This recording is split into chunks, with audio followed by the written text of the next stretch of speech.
Welcome to Authors of the Pacific Northwest, where we connect authors with new listeners and provide advice to aspiring authors on the business of writing. I'm your host, Vikki J. Carter. So hi there, podcast listeners. Thank you for coming back to the Authors of the Pacific Northwest. And today I have the pleasure of introducing you to Mike Salt. So Mike, would you like to say hello to the listeners? Howdy. So I'm so excited to have you here. We were just chatting a little bit, and I have to, if you don't mind, we got to share the news that you have this weekend. You had a very big weekend. Listeners will like to hear that. So what happened with you this weekend? Well, I got married. Yay, congratulations. Yay. That's wonderful news. And then you came on the podcast, so you must have a pretty busy life. Yeah. So how about you share with us a little bit about yourself? Let's start out with what state in the Northwest you live in. I'm in Oregon. Okay. I am in the Air Force, the United States Air Force. I've been in that since 2014. Before that, I dabbled in comic books for a little bit, did some internships there with the various companies, had a couple published smaller stories. I have 3 kids, Wow. brand new wife, and a fluffy dog named Moose. So, I love it. Basically me. I love it. Well, great. Well, Mike, let me first say thank you so much for your service. I desperately appreciate it. Come from a service family, and I work with a lot of service individuals in my job.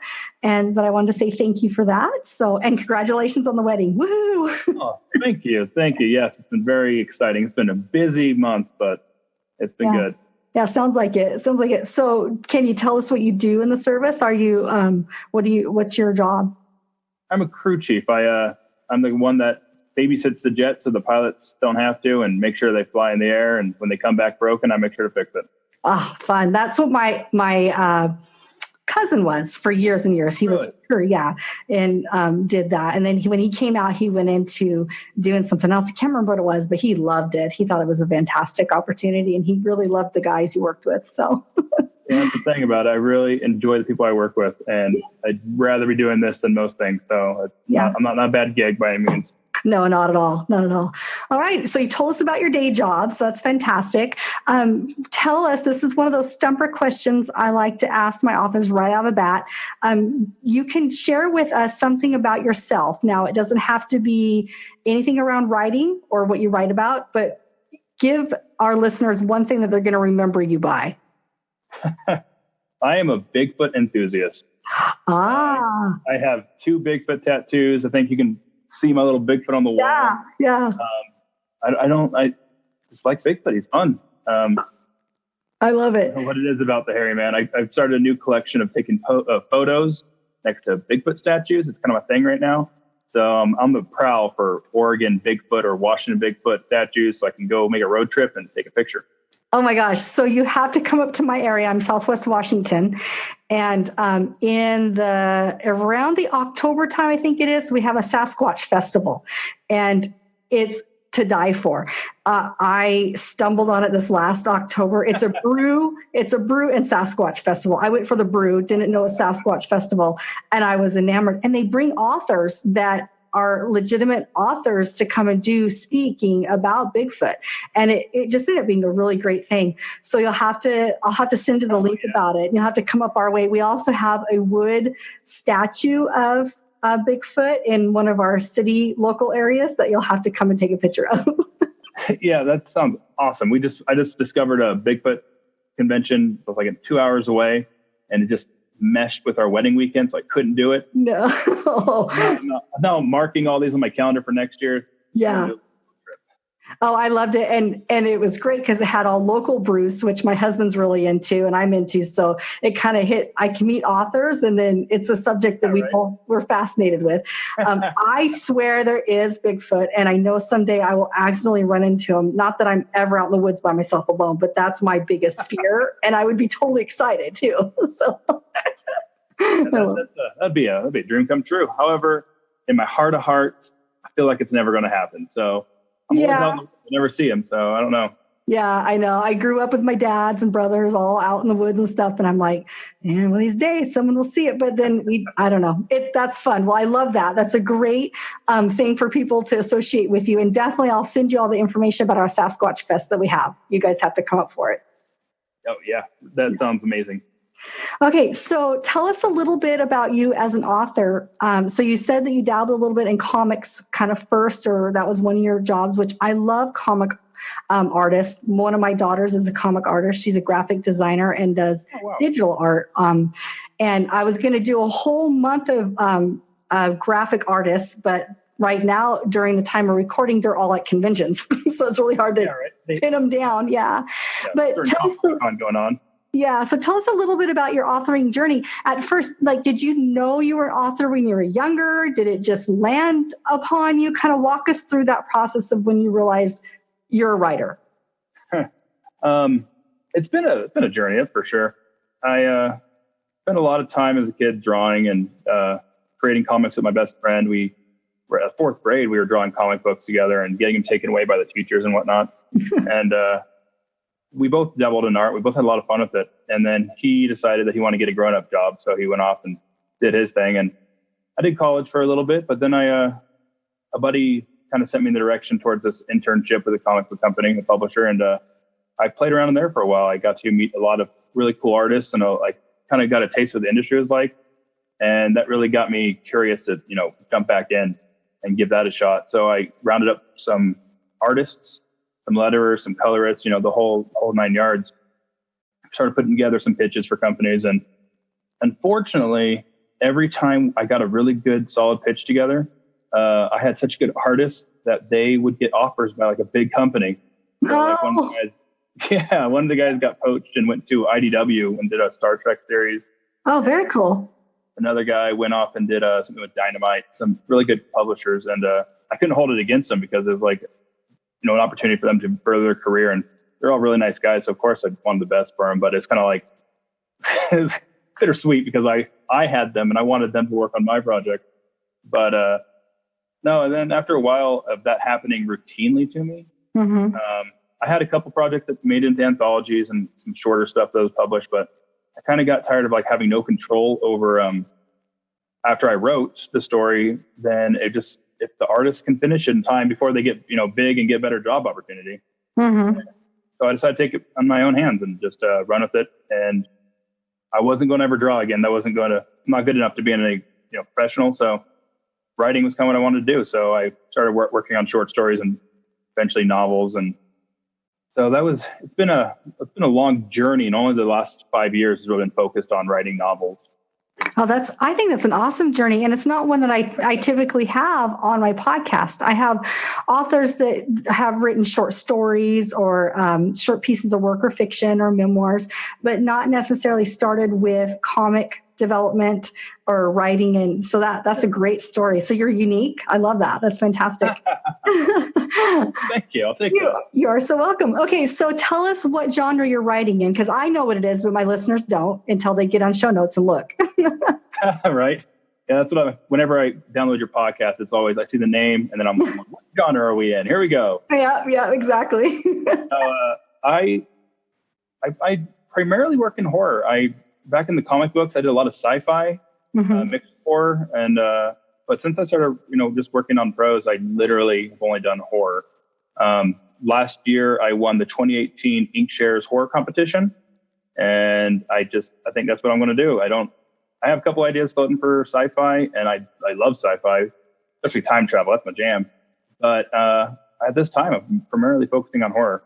I love it. Well, congratulations on the award. That's awesome. Awesome news. Thank you. Yeah, very good. And a lot of people don't know this about me. I love all genres. I'm a historical fiction writer. I'm working on my first book. I gravitate towards historical fiction, but I love horror and I absolutely love science fiction. I'm also a gigantic Star Wars fanatic. So this 4th of July, it's going to be a big shindig Star Wars thing. We're building the Death Star. I'm hiring stormtroopers and everything. So it's a big thing. We have about 1,000 kids come to our neighborhood and trick or treat. So I'm doing it big this year. So, That's good. But yeah, I love horror. I find that the nicest people write horror.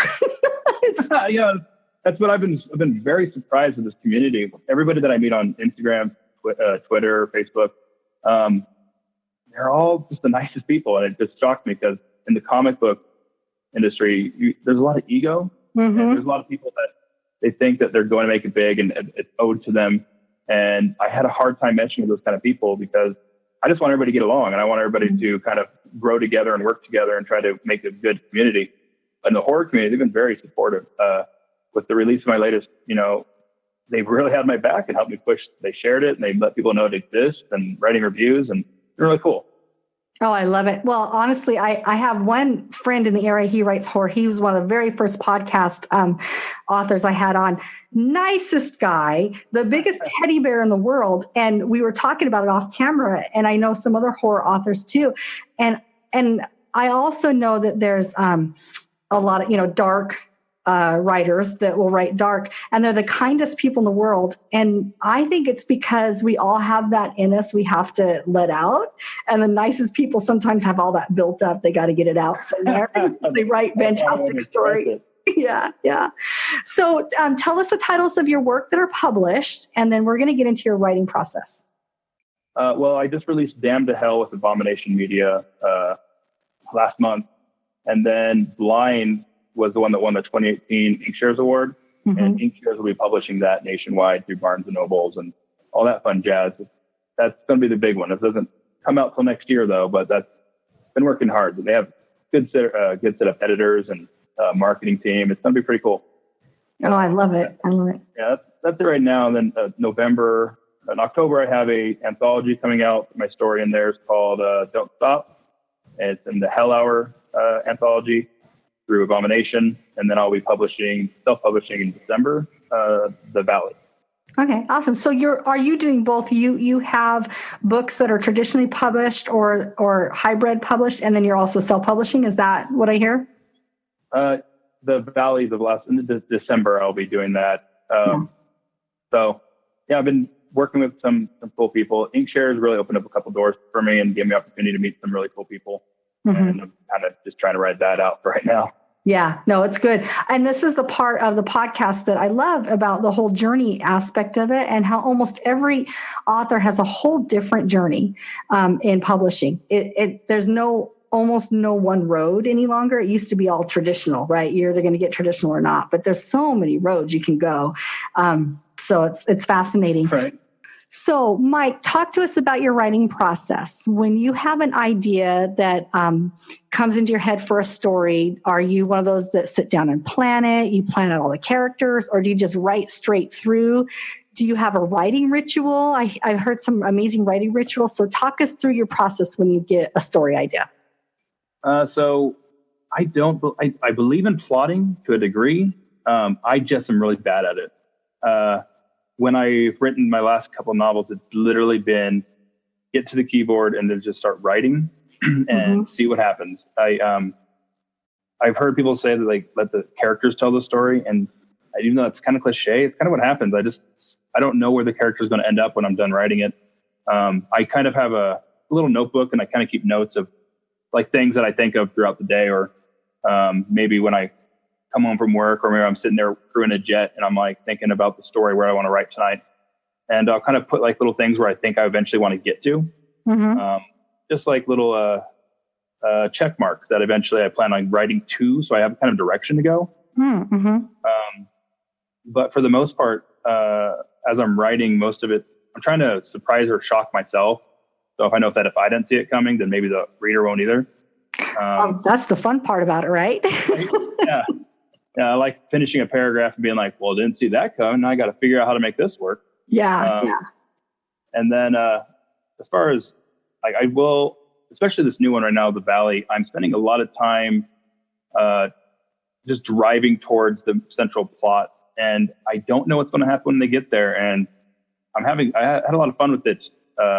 Just the concept of it and where I wanted to end up. But the plot itself is at this point, it's murky. I don't know where the horror elements is really going to pop up at. And I'm looking forward to getting there. And I don't really want to sit there and write what I think would be scary. And I just would rather write what's scary in the moment when I'm writing it. So I usually write at like 11 o'clock at night when the kids are asleep. When it's dark and quiet. So the ideal time to read my stories is between 11 and 4 in the morning. So oh, perfect. Okay, listeners. So take that advice.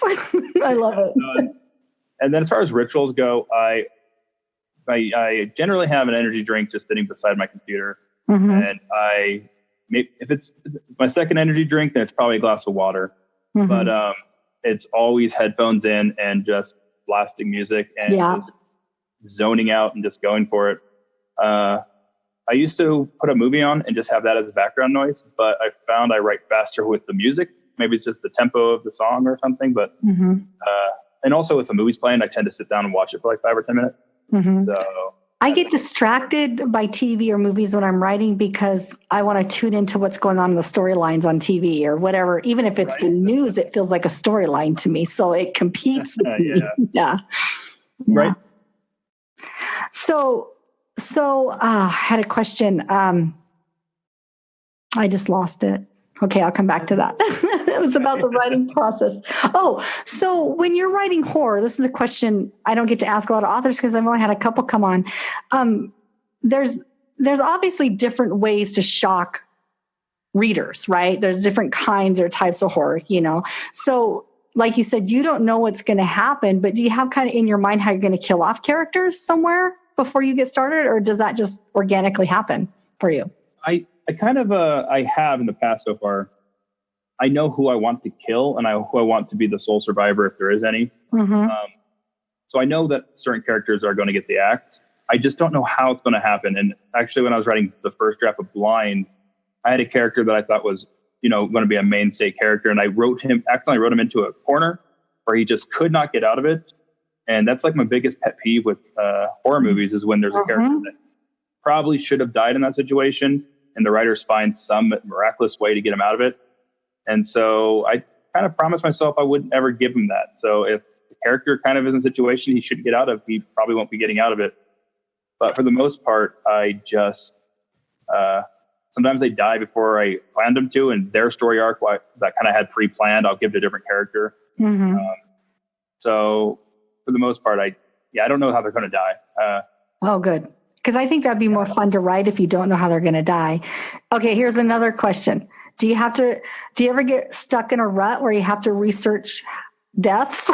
Or where's the inspiration come for that? You know what I mean? Well, the inspiration has been my love for horror genre since I was 6 years old. All right. My mom introduced me to Night of the Living Dead when I was like 6 years old. And that might seem kind of young for a lot of people, but my mom was cool about it. She explained, this is all fake, and here's how they did the effects, and that human flesh they're eating is really chicken, and it's just KFC, and it's fine. It looks like it's burnt human, but it's just KFC chicken, and and then the fake blood, it was like chocolate syrup or something like that. So I kind of at that point kind of realized that it's nothing to be afraid of, and so I found I loved horror after that, and I just digested it any way possible between Goosebumps when I was growing up, or Are You Afraid of the Dark on Nickelodeon was my jam. Oh yeah, loved that show. Yeah, and then as I got older, I kind of tried to dabble in stuff I couldn't watch as a kid. They were a little too hard for my parents. And then, so when I'm writing these kind of deaths, I miss 80s and 90s horror a lot. Me too. I agree. So yeah, those were the prime time for horror in my opinion. And I've been wanting to kind of bring that feel back with some of the horror. Like the 90s when the whodunit type murders like Scream and I Know It's Last Summer and all that stuff. I really want to write something along those lines. I'm stuck in what I'm doing now, which right now has primarily been ghost stories or monster stories. But that's on the to-do list. I'm going to get back to those. When it comes to death, I kind of find myself being inspired by some of the movies I watched as kids. Like Gotcha. Night of the Living Dead or Nightmare on Elm Street, Child's Play. And so I kind of put myself in that universe and just kind of wonder what else could happen in there. And that kind of makes it pretty easy. Some of the best horror movies you can watch, classic horror movies. Right? Like I loved those movies, and I'm a very particular movie person. anybody in my family will tell you they hate going to the movies with me, even if I don't even know the storyline, because within 10, 15 minutes, we'll say, oh yeah, that person's going to die or this is going to happen. Because when you're a writer, you can anticipate a lot of the writing that's going to happen. It's just odd. So I kind of make everybody mad when I go to the movies. So I've learned to keep my mouth shut. But like horror movies, particularly supernatural movies, I tend to not go and see anymore. I'll just wait till they come out because I get very bored with the writing in them. Because I'm like, that's so unrealistic. That would never happen. Yeah. Some of the horror movies lately, I'm not going to go to the theaters and watch some of them. Yeah. But my wife does the same thing. She legitimately, there was a time in a relationship where she just won't watch a movie for me because I would predict it, or I would say, yeah, that was just bad writing or a sloppy writing. Yeah. I can't turn it off because I'll watch a movie that I was really looking forward to and doesn't go the way I wanted it to go because I had a preconceived notions of how I would write it. Yep. And then it just kind of kills it for me. Yep, so exactly. I'm the same way. There's very few movies that surprised me, honestly, anymore. And when they do, I have to watch it over and over again because I'm like, how did I become obsessed with it? Yeah, how did I not see that coming the first time? I must have been, not paying attention. So I love to go back to them. So awesome. So let's talk a little bit about. So tell me again, because it broke up just a little bit. One of your book is traditionally published, or two books are traditionally published? So a buddy with Inkshare. Yeah. Inkshare is the publisher that I'm going through traditionally. Okay. From the contest I won. And I met some people there that they wanting to go down the indie publishing route. Mm-hmm. And they're really interested in starting their own publishing company. And they wanted to really focus on horror because they feel like there really hasn't been a home for horror that was indie lately. That, they didn't know some of these publishers, but I found some publishers that I really, enjoy looking at, and I really like their work, and hopefully could work with them someday. But they wanted to help me out and help me launch as their first title, and then so that's the indie part of that for a couple of my stories. And then I do want to self-release the Valley and this this coming winter, because I do think we live in a day and age where you should be doing hybrid. You really should. It'll be my debut novel. It's horror, and a couple of the authors from Inkshare that were highly successful that I've got winning. They still have their day job. They're still cracking away trying to get that second and third novel back. But I feel like in order to be the most successful, you have to have your hands in both, cookie jars. And I think that's going to be helpful for me to try to accomplish that goal of someday writing for full time.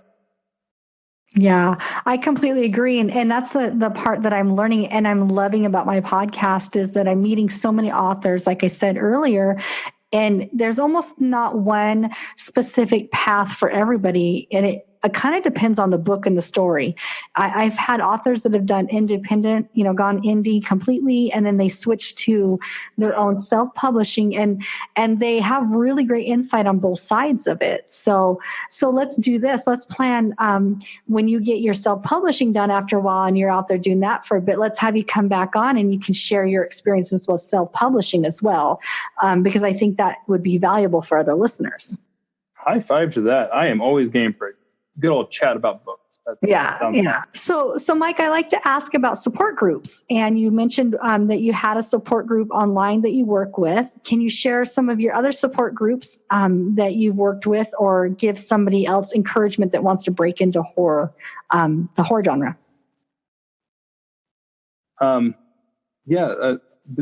start off, I have probably the best support here at home that I could also ask for. My wife has been nothing but supportive since I've met her. And I told her the pipe dream of someday wanting to be published. And she's read my work, and she sat there and let me have a couple hours to myself a night to just try to write and just try to make this dream come true. And when I entered the contest, she was my biggest cheerleader, and I've been very lucky to have her in my corner. And then when it comes to social media, I feel like I found the right groups right now for me where I'm at. And if you're a horror author and you're trying to figure out where you can get support, there's a couple groups that I follow on Facebook that they're really supportive. They'll let you pitch ideas back and forth, or say, you're not sure if it's an idea you have too cliche, or maybe something that you have an idea for something, but have you seen this before type stuff, and they'll let you know, and they'll talk it out and try to mold it to something that makes a little more originality to it. And those are like just a straight group called the Horror Writers, and then Horror Authors is just a group. Those are the titles, and they've been very supportive, very helpful. And then also on the flip side, I've found a lot of success in just horror groups in general, or the broad spectrum of horror, like horror movies or horror books, or just people that love horror and join these Facebook groups. And you just throw out an idea to them, or see if anybody wants to talk about horror, and they will give you the time to sit around and just play around for a while, just talk it out. And as far as Instagram goes, there's a couple good horror loops that people are into, and they share images and they talk, and we found a couple good groups that we work in circles and we critique each other's work, or we will pick up each other's work and kind of give them positive reviews, or just talk to them, talk it out about what we liked, what we didn't like, and try to critique to help everybody grow. It's really, really fun. I'm also a big advocate of finding your writer counterpart, right? Counterpart. Like, I have a couple buddies that legitimately I will text back and forth, or we'll get into an hour phone call or something like that, and just talk about where we're at with their plot, what we're doing wrong, and they will get an actual opinion from each other about, that doesn't fit what we've discussed in your story. Maybe that seems too far out of left field, and I really support you finding that counterpart. It could be literally the guys that I talk to, people I did not know in the real life, and we just made a good connection online, and then we just bring that to the real world, and actually both of us tend to, grow from it, and I think have a better product because of the time we've spent together talking. And I agree with that 100%. I used to think that writers' lives you're supposed to be just isolated in your own little cubby hole and write. And I found that you can't write alone, or you can't write alone well. You can't write well alone is what I'm trying to say. You really have to have that feedback from other writers and authors and support. So yeah, 100%. And also, if follow me on Instagram or Facebook, and if you want to jump into this, you just kind of need you want to know how to get your toes wet, just kind of slightly dip in. There's a couple people that have messaged me and asked, for like books to read, like what kind of books they should probably start reading if they want to get into it, or just ask for just advice, because I'm very adamant about my love for horror. So it made it easy for people to approach me and just ask me, just general question, but I'm willing to help out anybody. I love just talking shop. I have like 4 or 5 messages open at one time, just talk to people about writing, or about, the horror genre in general. I will not turn you down if you want to talk a good talk. I love it. So listeners, take him up on it. You better be hitting him up and make it so busy where he's like, okay, everybody, I have to write. Too much. Regret. That'd be great. Okay, so tell us what your inspiration is, Mike. What keeps you going in this? Because, doing the writing thing on the side, it's creative, but sometimes it can be a little daunting. So what keeps you going?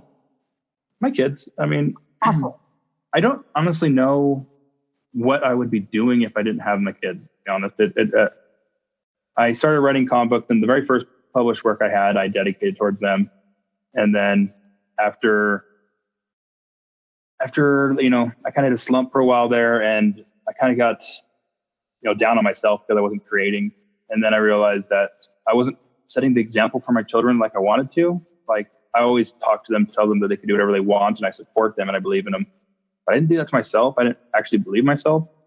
And so I can't exactly say that to my kids if I don't 100% believe that for myself. And so whenever I write, I have the kids in the back of my mind. Literally, the book Damned to Hell is about a grieving father. And it's about, if you look between the lines, it's about a father doing whatever it takes for his own children, And I think that without them as inspiration, I don't know exactly what I'd be writing. I'm not sure that I'd be creating at all, to be honest. So for them to hold and, kind of maybe just know that, even if I never make it as a career, they can hold my book and know that I gave it my all. I had 100% pride to do something. Oh, I love that. And I think that's probably the most exciting inspiration in my mind, because my kids, my two daughters, are absolutely my inspiration for everything. And definitely similar to you is that I've told them from day one, you need to be creative. You need to go out there and chase your dreams and blah, blah, blah. But as parents, we get so busy taking care of kids that it's hard to find that balance again. And so, my journey now, our kids are grown, so they're often I say on autopilot in the world, but they often come back. And so, but it's so exciting to see them go out and live their creative dreams that they're doing, but now they're getting to see me do it. And it's really fun when it full circles around. So what a wonderful inspiration. And I'm glad that you have your kids to be your inspiration. Right. I've been very fortunate. My kids they're freaking awesome. I like to brag about them. They're the sweetest, little group of 3 kids I could ask for. And they have the best manners, and they correct me sometimes because I'm loud and I'm kind of obnoxious, and they'll make sure I'm in check. I love it. So I love it. Well, good kids, good family. So let's do this. Let's get you started into the reading. So set the stage for us and share with us what little bit of character parts you want to share with us, and then go ahead and jump in your reading. I'm going to go quiet and listen, and then I'll take us out at the end of the podcast. I think I'm just going to start chapter 1 and just literally just go for it. As far as the setup goes, I can read you the back. This is the latest one that came out in July. Everything was changed with one question. What would you do to see your son again? Rob is a man whose life has spiraled out of control since the death of his teenage son. He spends most of his nights stumbling home from a bar, and his days are spent hungover. Desperate to get his life back on track and ready to move on, he discovers something evil with the promise of giving him closure. And now Rob will do whatever it takes to save his son's life. Yeah, so that's it. That's the gist of that. But it's called Damned to Hell. So chapter 1. That's the moment it changed for me, when I knew I needed to be here to find help. The fat man said as tears rolled down his chubby cheeks and down his thick neck. The fat man tried to smile, but it fooled nobody. He nodded his head as he tried to keep his composure. The man held strong for a moment before his lips began to quiver and the floodgates opened. He threw his hands to his eyes and began to sob. Longer than Rob thought a man should cry in public. Rob tried his hardest to care. He wanted to feel for the man that was in the same place he had been only a couple years ago. Rob put himself in the fat man's shoes and tried. Ultimately, it meant nothing. The fat man shouldn't be crying like this.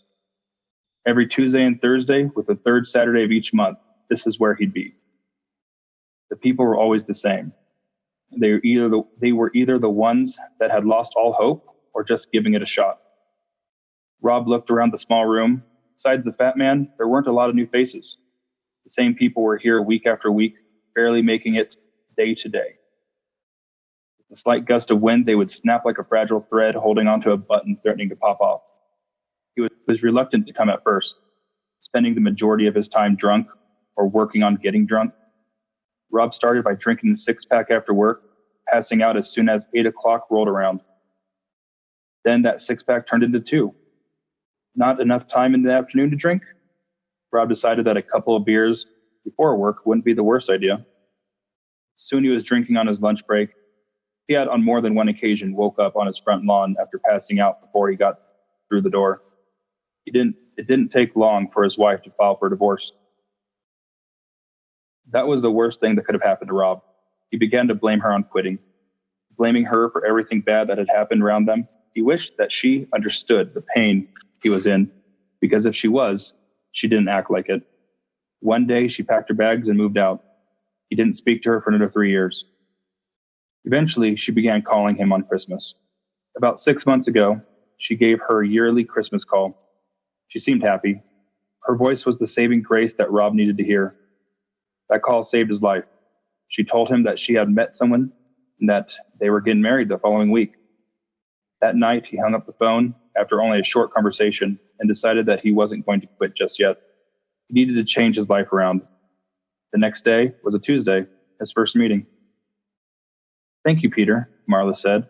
Batman gave a faint smile and sat back down in his folding chair. Marla looked around the room for someone else to share their story. An opportunity to talk about how much of a waste their existence had become. A chance to rattle on about things that everyone in the room could relate to. But everyone talked as if they were the only ones with this problem. Rob often wondered what similar support groups talked about. Was it as self-serving?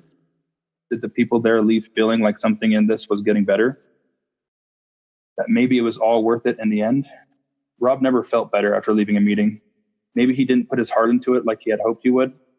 Maybe he wasn't ready for the meetings. The smell of burned coffee and the coldness of the room was the only thing Rob actually liked about these meetings. The meetings didn't give him a safe feeling. Actually, it did quite the opposite. He felt like he was in a dark cave, hidden from society. No better than the bat shit that formed at the floor. He didn't deserve to be happy, not yet. Rob had to earn it. He needed to stick it out and come out the other side a better, stronger man. That's what he thought. Nothing yet had proven him otherwise. The fluorescent lights of the Living in Faith church gave off a yellow glow in the room. The church was old enough that Rob remembered his mother dragging him to the bathroom and swatting his mouth when he wasn't behaving well enough in front of God. That may have been over 30 years ago, but the church still looked the same. The walls used to be white, but have dulled with age and looked like a chain smoker took up residence in the small room.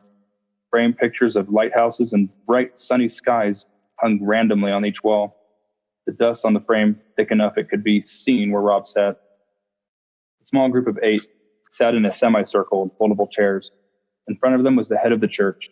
Long gold curtains hang from the ceiling to the floor. Pulled back, they would reveal a mediocre painting of Jesus walking with small children. Tonight, the curtains were closed. Marla swept her blonde hair from her shoulder, smiling around the room and looking at Rob. Her smile folded inward for a moment before she perked back up and moved on to the next person. Jenny, she said with a nod. Rob rolled his eyes and slouched as deep into his metal chair as he possibly could. He swirled the remaining black coffee around in a small styrofoam cup and sipped like a grade school kid slurping soup from a spoon. The petite redhead in an obnoxious blue sweater stood up. Hello, everyone. The group greeted her, including Rob. Today was hard, Jenny began with a whisper. I know that it's hard for everyone. I know that I shouldn't dwell on it, but she trailed off as her whispers cracked and her voice bounced in pitch. But next month will be another anniversary. Rob rolled his eyes far into the back of his skull. This again? Rob stood up and moved to the long table at the side of the room. He pulled the coffee pot out and topped off his small cup. He reached into his pocket and pulled out his phone, opened to the home screen and distracted himself on social media. After a moment, he looked up and accidentally locked eyes with Marla. She raised her eyebrows and her eyes grew wide. Her thin face was pulled tight and her lips mouthed the word sit. The phone back in his pocket, he flopped back into his chair, placed his cup of coffee on his knees. His giant body size made the chair look like a child's chair. 8 o'clock couldn't have come sooner as Rob picked up his chair, folded it, and placed it with the others. Most of the regulars grouped together and chatted about how proud they were of one another and how much progress they've made. No one approached Rob. They used to, but Rob made sure to shut that down real quick. He wasn't here to make friends. He didn't care to hear Jenny or Peter's story. They were all the same. My life is a mess. I'm a mess. I hate myself for this. I hate myself for that. Same stories every time. Rob didn't care about anything but seeing this through. He told himself that after every meeting, he was getting closer to beginning a new life. Don't forget that Thursday's meeting is canceled, but next Tuesday we will meet again. Saturday's meeting has been moved to 10 o'clock. Don't forget, Marla said as the few of those left. She watched as the room emptied, and eventually the only person left in the room was Rob. He poured more coffee into his disposable cup and stirred it with a straw. She had seen him do this before, many times in fact, though she could never recall him ever using any cream or sugar that needed stirred. Marla supposed that whatever he was stirring hid in a flask in his jacket pocket. Figures, she thought to herself. He wouldn't be the first person to do so here. She didn't blame him. She would need alcohol too if she was in his shoes. Marla folded the last chair and placed it against the wall. She heard the front door open and watched Rob wave goodbye over his shoulder without turning around. Thank God, she thought to herself. Marla didn't trust Rob, and she hated herself for admitting that. Rob had done nothing to her to feel this way. But it didn't change the fact that there was something about him that scared her. He never truly smiled. He rolled his eyes. People cried or poured their souls in front of strangers. He wore the same navy-colored peacoat every meeting. His face was never shaved, and his thinning hair was rarely combed. Rob was never aggressive as far as Marla could tell, but she wouldn't put it past him that he had gotten into a couple bar fights when he was younger. Maybe even pushed around his wife a little bit, which would probably explain why she left him. Her heart dropped. Stop doing that. You know nothing about Rob, she thought to herself. Marla would beat herself up for the rest of the night for thinking such a horrible thing about someone else she believes she needs help. She poured the remaining coffee down the sink in the bathroom and left it on the counter. Marla turned off all the lights and locked the door behind her as she left. The cold air pulled the heat from her body as she walked out towards the bulletin board. It was a reminder for anyone that missed her announcement as she left. It read, Thursday meeting cancel. We'll resume Wednesday, regular time. Saturday meeting, moved to 10. From the Grief and Recovery Family Support Group. The end. Awesome. I know that church scene very, very well. You described the church I grew up in. I sit there going, I can smell it. So awesome, Mike. I loved it. I'm curious now what Rob's up to, and I have to know who's going to die first, but I guess I got to read the book, huh? I do appreciate it. I enjoyed that you gave me the invitation, and I like sitting here talking. It's been fun. Awesome. Well, before we leave, give one final thought. If you have one tip for an aspiring author like myself who isn't published yet, working their way towards that dream, what can you leave us with? The same advice I give everybody. I have friends that have come to me after this, and they kind of ask, they bring up the fact that they wanted to write for a while, or they just haven't made that plunge yet. And I honestly believe that there's a story in everybody. Everybody has the ability to tell a story. They just have to have the dedication.